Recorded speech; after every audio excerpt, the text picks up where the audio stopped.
Displaced Palestinians in the Gaza Strip have begun to go home.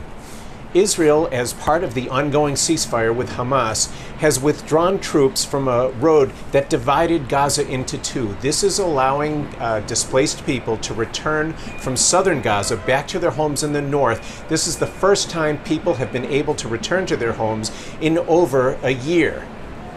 So we are seeing very dramatic scenes today of tens of thousands, perhaps hundreds of thousands of people streaming back on foot, walking along the coast toward their former homes in northern Gaza. We also see some movement of private vehicles moving through checkpoints that are manned by private American security firms. Now, this does not mean that the war is over. This is not an end to the war, but it is an end to the war as we have known it in these past few months. As part of this pullback, Israeli troops are now confined largely to a buffer zone along the border with Gaza. This is allowing the first free movement of Palestinian civilians in over a year. That means that the battlefield will change. Prime Minister Netanyahu has not committed to ending the war. Those talks are expected to begin soon, but it will be much harder when this first phase of the ceasefire resumes after 42 days in early March. It will be much harder for Israeli ground troops to move around and operate as they have for most of this past year.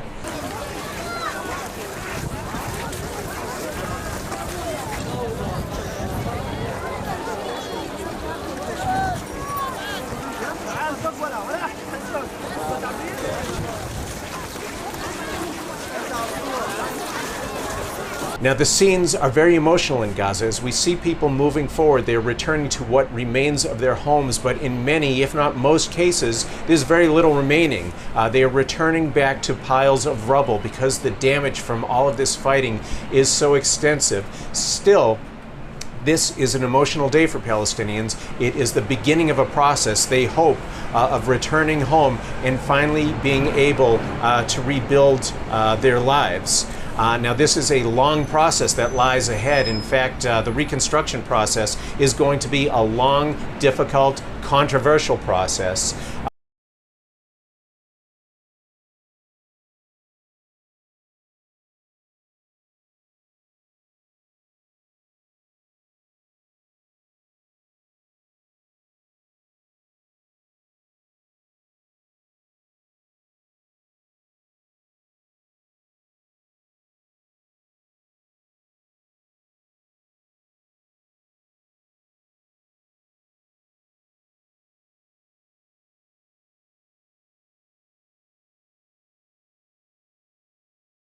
Over the weekend, President Donald Trump threw out a suggestion. He says that Palestinians should be evacuated out of Gaza. Most of the territory's population he wants evacuated to neighboring Egypt or to Jordan to allow that reconstruction process to go forward. The Palestinians obviously have rejected this.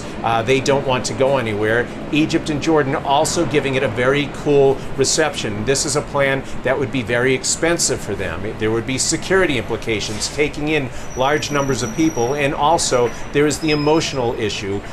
Both of these countries, like most of the Arab world, are committed to the establishment of an independent Palestinian state.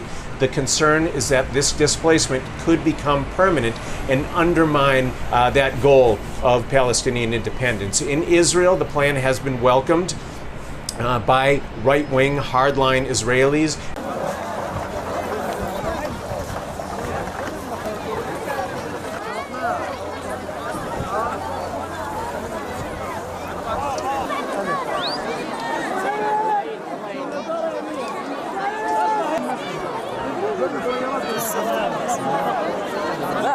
But Prime Minister Benjamin Netanyahu has remained silent so far on the proposal. Trump's Mideast envoy Steve Witkoff is expected in the region in the coming days. Netanyahu is expected to be traveling to Washington to meet Trump in the coming weeks. This is one of the issues, the future of Gaza and the reconstruction process and the future of this war. All of these things are expected to be high on the agenda in these important meetings.